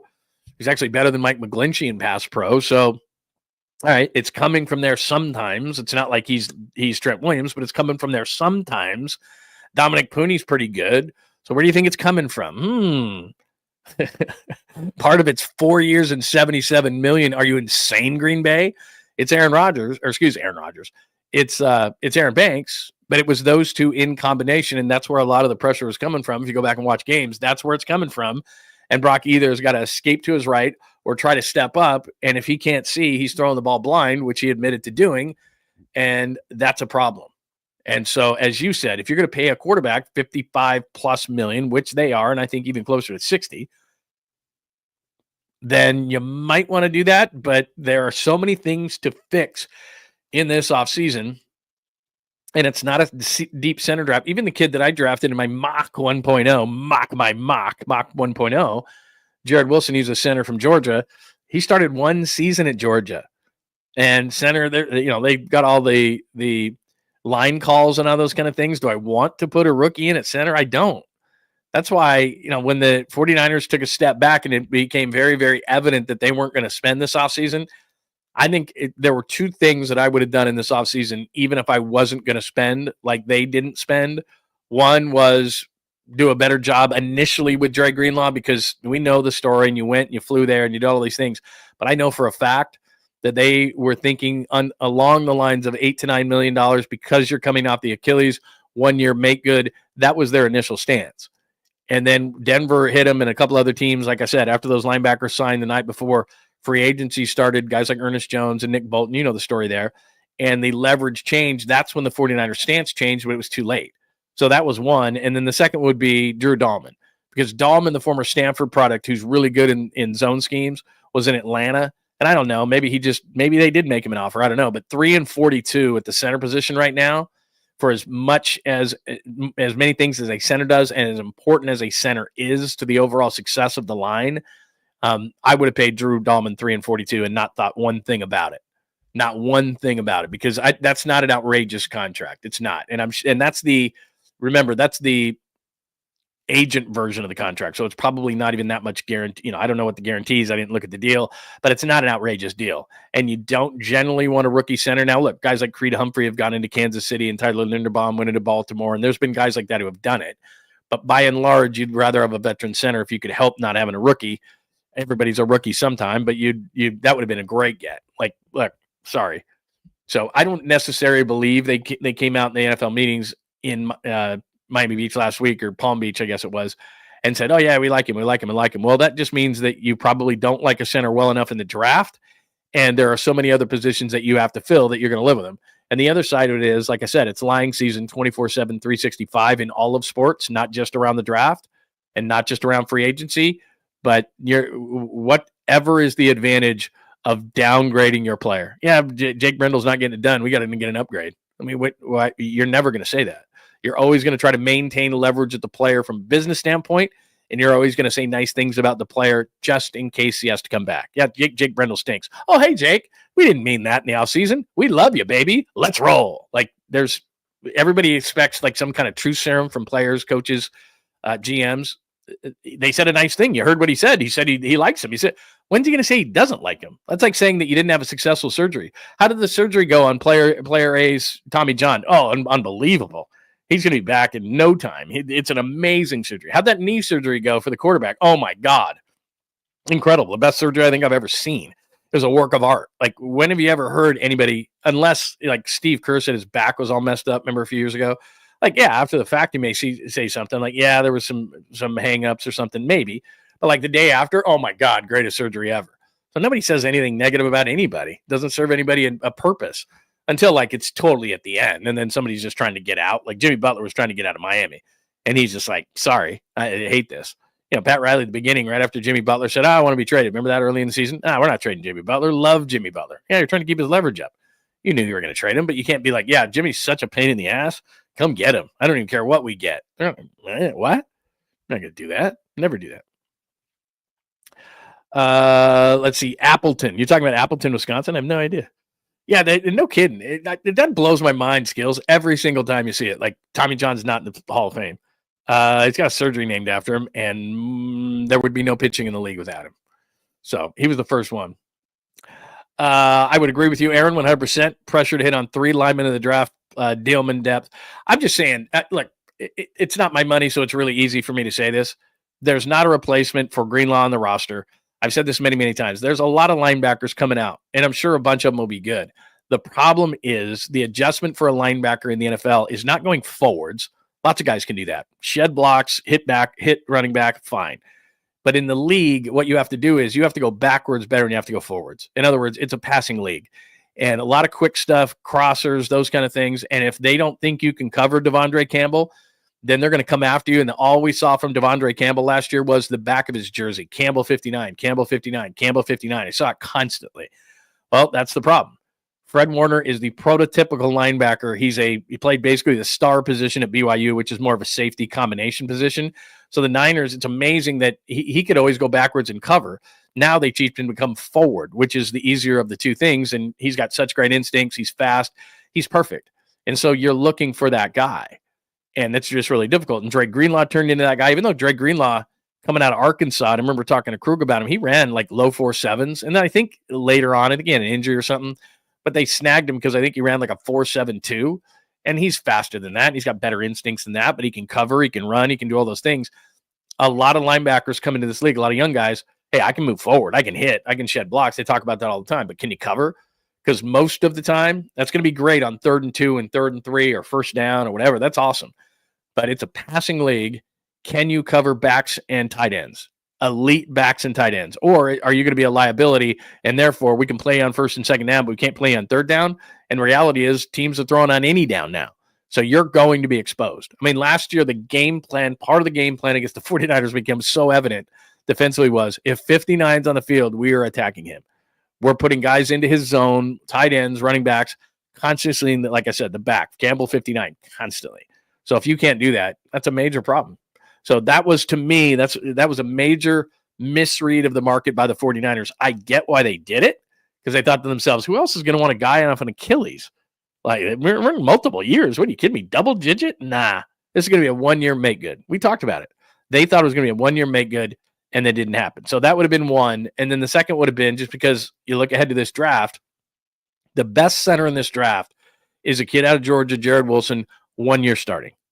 And you really don't want that. I mean, yeah, look, you played in the SEC. I get it. It's high profile football, all those kind of things. It's not the NFL.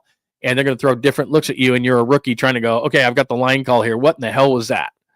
And so I don't really love that idea. So Dahlman would have been great. Bring him home, Stanford. And once you saw the number, and again, maybe they just never made a call, but 3 and 42, if I was the Niners, I'd have thought to myself, I'd have talked to his agent and said, hey, just, let us know. Let us know when you get your best offer. Not that we can match it, but if the kid wants to come home, I don't know, maybe Drew Dahlman didn't want to come home, but if the kid wants to come home, let us know what the neighborhood is and maybe we can match it. And that's not, to me, that's not splurging. I mean, you gave, like I said, you gave a blocking 3rd string tight end 3 and 20. And yeah, that's not 42. I understand that, but God, you're halfway there. Wouldn't you rather have a center than a third string blocking tight end? I would think. I know it's important to Kyle. I understand that, but the Charlie Warner position is worth 3 years and $20 million when you could have a center at 3 and 42. Fairly important. All right, went on a tangent about that. NCAA men's final last night between Georgia and Houston. Maybe it's just me, but I tuned in last night and I was watching it, but I was watching the Giants too. And I told you the story last year. This was in 2001 when I was covering the Mariners and the A's and Ichiro's first game, and we had Duke on the screen there, and we're all watching it. And there was a time in my life where there's no way I'm missing the NCAA final, or at least I'm not flipping channels on it. I'm keeping it right there. And it's not that it wasn't a good game last night, but after my brackets are gone, after my betting purposes are gone for the NCAA tournament, it's just okay. Like I said, I start watching college basketball intently in February so that I can have a decent idea in my bracket. And I think I finished like at 89%, but I had Duke winning the whole thing. So I was out and I didn't win any money, but I had a decent bracket year. And it's not that I don't like it. I love the opening weekend. I love when they get to Sweet 16. I love the regional finals, 8-4, because it means so much to these guys. But then like last night, it was, I guess what I didn't do is I didn't make it a massive priority. Like I said, I checked in on it. I knew it was going on. I would watch it for a while, but it didn't compel me to the point where it's like, I'm going to sit down, I got my dinner, I'm going to watch it in front of the TV. That used to be like appointment programming for me. So I'd love to know your thoughts, because in the Bay Area, generally, this is how we thought as radio guys in the Bay Area, that, I don't know, people aren't really into college sports all that much. I mean, Stanford, Cal, they don't get major numbers on the radio or TV around here. There's a lot of people coming in and out of the market. It's not that there's not interest in college football. There's a lot, but not maybe as high as some markets. And then college basketball is just like, and everybody does love the tournament. We fill out brackets, but then once our bracket is kind of busted, then it's like, like I'll watch it if it's on. But like yesterday, I knew it was NCAA final night. I knew it was the final Monday of everything and all those kind of things. And I was like, well, there's a Giants game too. And so I was kind of flipping back and forth. And, I saw the end of the game, and I saw, Houston Bullet lead and all that kind of stuff. I'm not a Florida fan. I'm not a Houston fan. I really didn't have, obviously I didn't have a horse in the race. And so it wasn't like I had something. I didn't bet on the game. So I guess I didn't have it there. Maybe if Duke was in it, because even though I had picked them, I probably would root against them, because I'm just not. So, you got an evil empire in there, the Yankees, the Cowboys, Duke, Notre Dame. Like a lot of people will tune in, and I don't know what the ratings were last night, but a lot of people will tune in because Duke's playing either root for or against them. So when you look at it's Houston versus Florida, Phi Slamma Jamma versus like Florida's known for football more than it is basketball. And I know, Al Horford went there. They won a championship, Corey Brewer and _Joakim Noah and all that kind of stuff. Like I get it. They've been good at basketball before. I'm not saying they haven't been, but I don't know. I don't think as Florida as this basketball powerhouse. I think them as a SEC football team. And I think of Houston as Phi Slamma Jamma with Hakeem, who, by the way, did you see that video the other day? Hakeem 𝐿ajuwon is at the game, and he's trying to walk onto the court. He's a 7-foot man. And this Curry's like, no. And he's looking at him like, sorry, I don't want to go to this card, but, man, you don't know who I am? Like, he's Hakeem 𝐿ajuwon. He's like Houston basketball. He's like royalty. And they're like, no, sir, you cannot be on the floor. So I'd be interested what your night was like last night. Did you watch? Do you make it a big, because you did fill out a bracket after all and everything. Maybe you did if you had Houston, I guess, or Florida as your final, and it meant something to you. But just in general, yeah, they did choke. I mean, what they have, like a 12-point lead? I mean, Duke choked against them. They choked against Florida. Wild. I did see the end of it. It was good. I'm not saying it wasn't good. It was just like, I wasn't like, oh, I got to watch it. Like in the past, it was like, do not bother me. You tell your significant other, like, do not bother me. I'm absolutely. The Niners sit on draft picks. If we hit this year, it'll be 2 years. Yeah, see, that's the way. I've told you this before, and I don't want to depressingly put this up because you asked, I may have saved this. Their picks in 22 and 23. And that's why they had to, I've said this before, that's why the 49ers had to purge. It's, guys getting cheap and they don't want to spend money and this and this and this. No, they're supposed to have cheap labor first round picks right now, and they don't. So 24, they hit.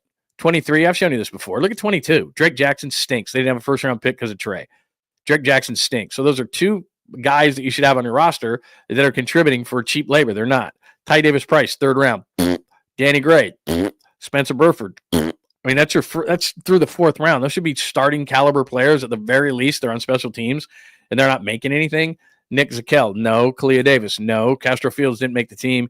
Purdy doesn't save the draft. I mean, you just blew a bunch of picks there that are players that should be making very little money and producing at a high level. The next year, Jared Brown, jury's out. Jake Moody, most people want him out. Latu was a third rounder, gone. Luter Jr. has been hurt. Beal's done nothing. Winters had an opportunity, didn't take advantage of it. Willis stinks. Bell's gone. Jalen Graham tried, didn't. So you got basically out of all those drafts, you got Brock Purdy. Like that's what you got.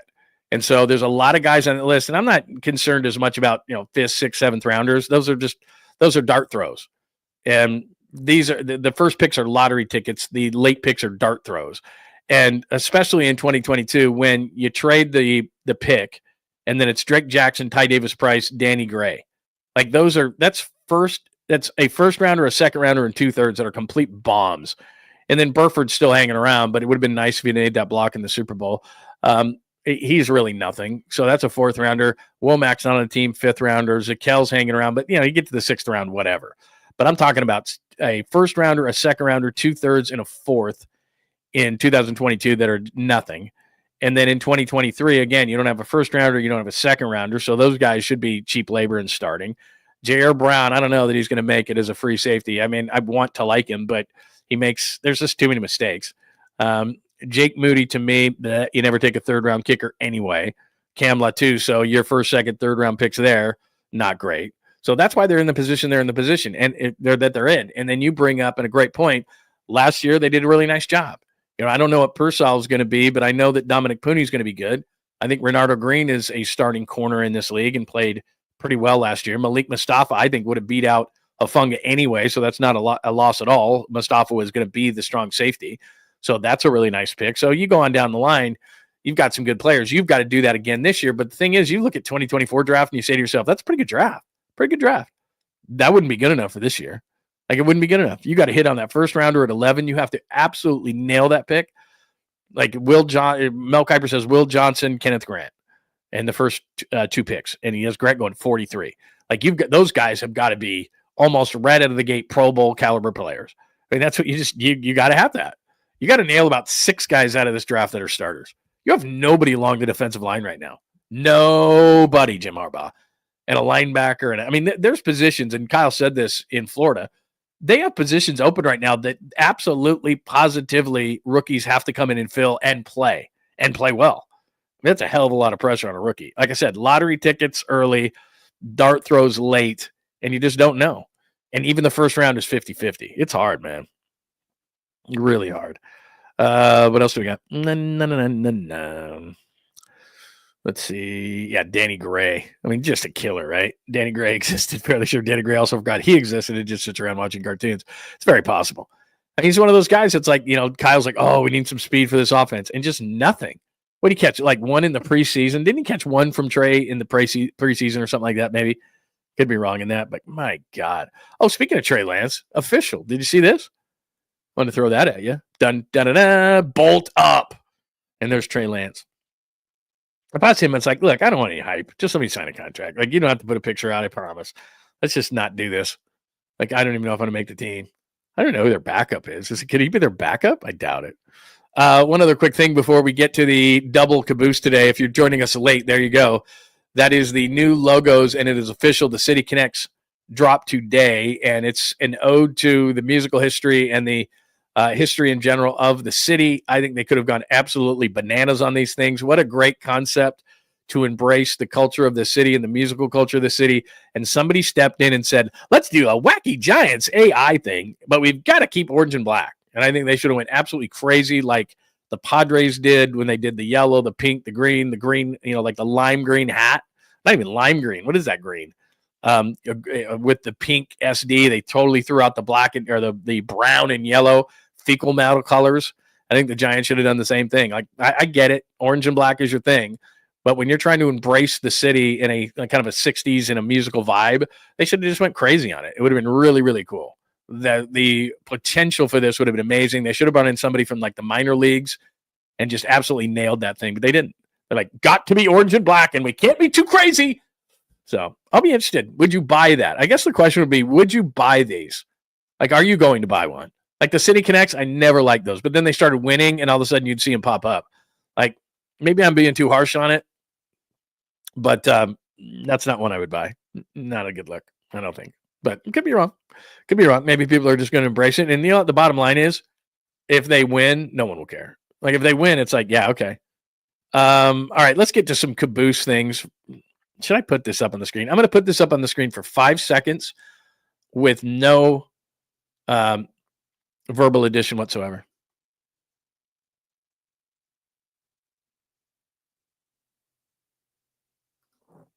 That is all. Oh, boy. I said I wasn't going to say anything. Oh, boy. All right. It is time for your sweet, clean, family-friendly Caboose pistol. In fact, you know what? I'm going to write an open and produce an open for the sweet, clean, family-friendly Caboose pistol right after the show because, like I said, it's got in the sky, whatever it is. And I get in trouble for it every time I use it. So I've got to come up with I got to get a new bed and rewrite this thing and have it voiced. I'll do that today because I've said that. And I like having the sweet, clean, family-friendly Caboose pistol open. And I don't have it, and it makes me mad because it makes it so that the production value of the show goes down, and I can't have that. Cannot have that. So here are 2 Caboose pistols. Now, the first one, which one do we want to do first? Let's do this Jessica Simpson one. So remember last week I popped this up on the screen, and it was Jessica Simpson, and it was on TMZ, and I didn't want to read any more into the story. And it basically said that she drinks the sperm of snake so that it makes her vocal cords good. And I didn't know that she sang anymore. I didn't know she was on tour, and I didn't know what she was doing. But apparently for her, and I'll take her word for it because my voice is a little scratchy. I could use something, but I'm just not going to go to that extreme. I'd rather lose my voice first. I'm not drinking snake sperm.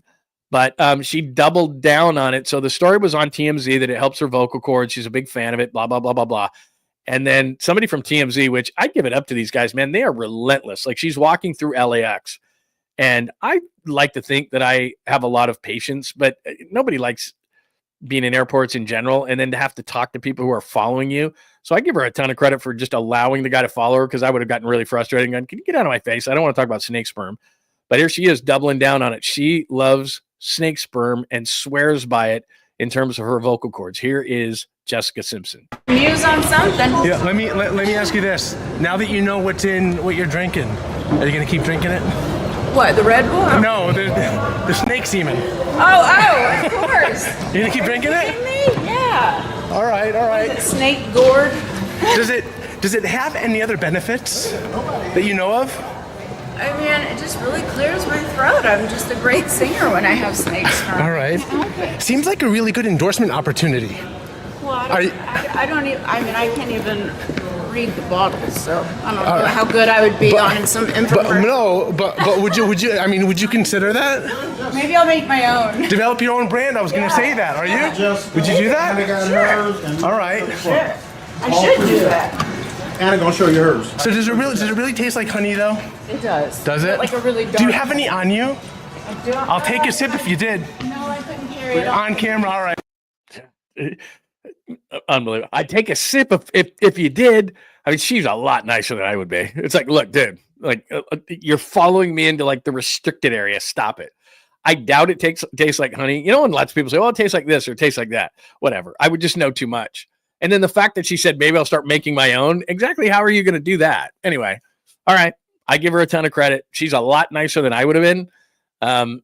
I'll take her word for it because, like I said, I'm in an industry in which I would like right now, for example, I'll give you a great example right here. I got a bunch of stuff sitting right here that you don't even know about. But like, look I got the Chloraseptic, I got the Mucinex, the sore throat stuff. Like I'm constantly doing this stuff, right? Like,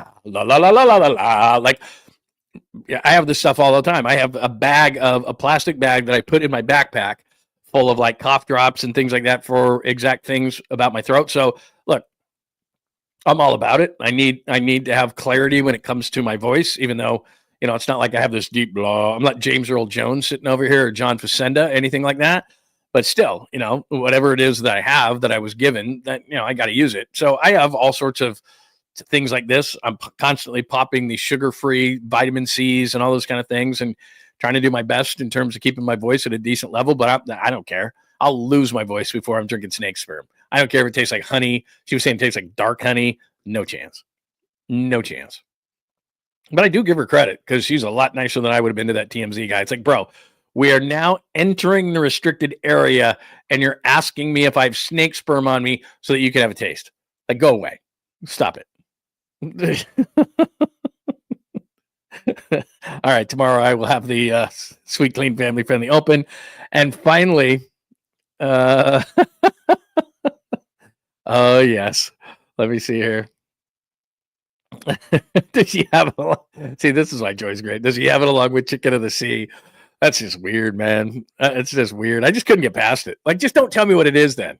Like, here, there's this great thing, Jessica, for your vocal cords. I'm not going to tell you what it is or where it comes from, but it's amazing. And then she drinks it, and she's like, oh, this is amazing. Tastes like honey. Okay, let's just keep it like that. No one tell Jessica what this is. Because like most people be like, I don't care. Like, I don't care if it makes my skin better, if it makes my vocal cords better. Like, I'm sorry. That's just not happening. And I've got to know something. Like, I'm sure the, Food and Drug Administration, they're like, yes, this is approved. No, it's not. Like, you don't know what you're drinking. All right, and there's finally this for the Sweet Clean Family Friendly Caboose Pistol Day. I'm ashamed to say I didn't do this, but I've been on a team that actually did this, so I didn't realize the legal situation here. And now that somebody has explained it, yeah, this is probably not something that would be legal to do, especially in today's day and age. Like, you used to be able to do all sorts of funny pranks and everything. Probably not funny in any day and age, but I love the news stories. I tell you this all the time. It's not only the stories a lot of times, it's the news stories about these things. So here is a prank pulled by a baseball team, and that baseball team, I think it's a high school baseball team. Yeah, they've all been suspended. So tonight, a Rio Rancho high school student is in some pretty serious trouble after he was accused of a really disgusting prank during a JV baseball game. You might recall earlier this week, we told you how the entire Rio Rancho high school JV baseball team was suspended after one of their players allegedly urinated in the La Cueva team's water jug during a game. Several players and coaches from La Cueva then drank the water from that jug. Tonight, the player in question is facing 15 counts of battery. Rio Rancho police say they've forwarded those charges to juvenile probation and parole. We have not yet been told the identity of the player because police say he is only 16 years old. At this point, the Rio Rancho JV baseball team is still suspended, and a spokesperson for the school district says the investigation. So it used to be back in the day, maybe I'm 100% wrong in this, but back in the day, you could have a little bit of fun. Your rival high school, you would do stuff. You might paint something like a statue. We've heard of things where, somebody takes a mascot. I mean, that always used to be something. But peeing in someone's jug, like I said, I just showed you all the different things I spray in my mouth, Jessica Simpson. Then, I've always got one of these things going on. A lot of people do. And can you imagine, like, you're hot, you just were in the cage or something, you grab your thing and you're like, what in the what? Like, was that Dumb and Dumber? Like, the police officer, he drinks the urine, is like, that whole thing. That's a great scene, by the way. But, and you're just like, whatever. And especially if you had, like, this is another thing I do. I know this is probably not something I should do, but like, I'll do flavored water. If I get bored of flavored water, this has got like energy in it. It's probably bad for me, but I'll do that. If I get bored of water, I'll put some flavoring in the water or something. I like to drink a lot of water during the day. And so do something like that. But it's like, if you had something like that in there, like if I had sprayed this stuff in there, this is tropical, right? Tropical fusion. If I put a bunch of tropical fusion and then somebody did something like that, I probably wouldn't even be able to taste it. It'd be terrible. But anyway, yeah, you used to be able to do pranks and then people took it too far. Is that too far? As a joke, like peeing in yeah, that's too far. I'm not the greatest of judges in that way. I told you this before. I did a wacky morning show years and years ago, and we would do bets with listeners.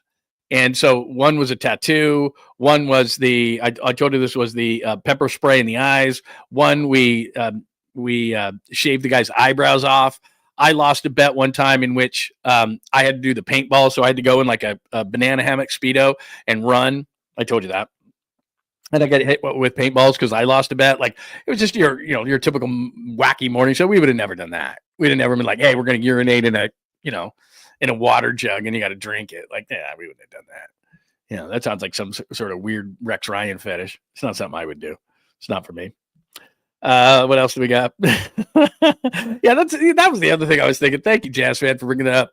Kid 16. That was the other thing too. I was thinking, oh my God, kid 16. Like there's one of two ways. Either this is going to scare him straight. Remember that old movie Scared Straight, and they took kids and they put them into prison? Like, I'm not coming back here. And so either the kid is just going to be like, I am never doing this again, or was the case of some of my friends. That's just the beginning. You can imagine that at 16, like, oh my God, what is going to happen here? What path is our son going to go down? He's peeing in a jug. I mean, to be honest, it would be hard to be like, dude, like that's really stupid, but it's kind of funny. But it's really stupid. Never do it again, but it's kind of funny. But it's really stupid. So don't do it again. Don't do it again.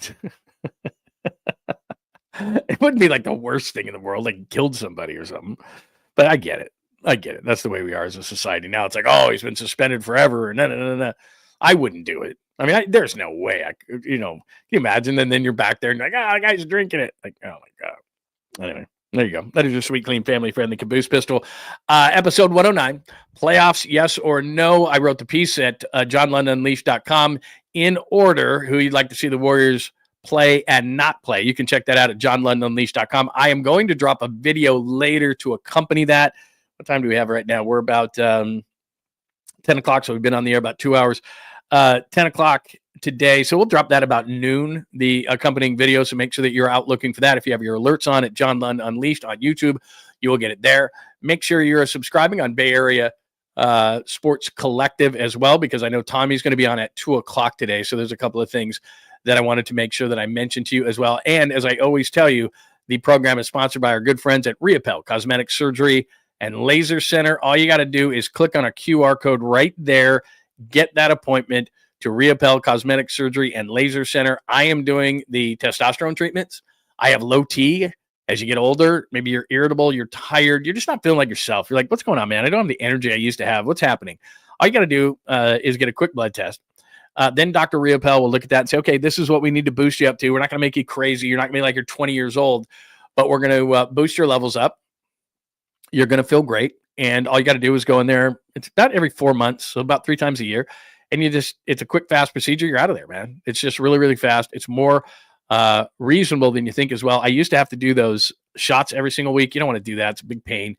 Not literally, just it's like, oh my God, I got to go in there now. It's Thursday. I forgot. So you do it every 4 months and you feel like yourself again. Talk to Dr. 𝐟𝐸𝐿 about low T and testosterone replacement therapy. It is absolutely great. It's changed my life. I'm being honest, 100% honest with you. It's, I was tired and feeling crummy and being irritable. And all of a sudden it's like, oh, it's that. Helps you lose weight faster, speeds up your metabolism, all those kind of things. Get back to feeling like you used to do with Dr. 𝐟𝐸𝐿.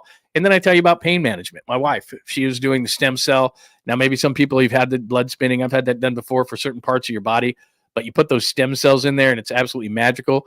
My wife did the shoulder. She did the elbow. I've told you that. 90% on the shoulder, about 60, 70% on the elbow. She had her feet done, and her foot, she's like, it's 100%. She's not just saying that. I'll have her pop in right now. It's 100%. She's just ranting and raving about it. Absolutely great with the stem cell treatment. So Dr. 𝐟𝐸𝐿 does those things and much, much more. 𝐟𝐸𝐿 Cosmetic Surgery and Laser Center. Make sure that you check them out. And just for good measure, I'll put this up on the board.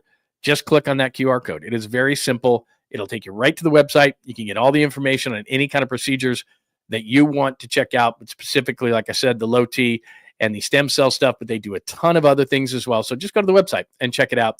And that helps the show as they are the fine sponsor. 𝐟𝐸𝐿 Cosmetic Surgery and Laser Center. Did we miss anything? Let me go through the chat one more time. If we missed anything at all, I want to make sure that you all have a great Tuesday. Tomorrow, like I said, we'll be short on the show, but I'm going to put a bunch of other stuff up today so that you won't miss me. Like I said, I'll do the piece today. I'll put the video up with who the Warriors want to play and not. Got a couple other things that I'm going to put out. We'll put some shorts out today as well. We'll do about an hour plus show tomorrow. Then I got to run over to Oracle Park for the day game that starts at 12:45. Want to get into the dugout with Bob Melvin about 10:30, so I got to jump on the show a little bit earlier. And then I may do a post game tomorrow night on location near the ballpark. We're working on something. That's why I had to jump out a little bit early yesterday.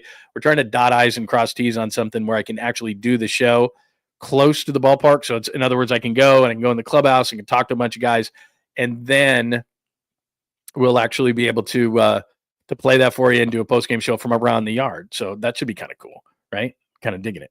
All right. There you go. All right. What else? We're talking about starfish and jellyfish.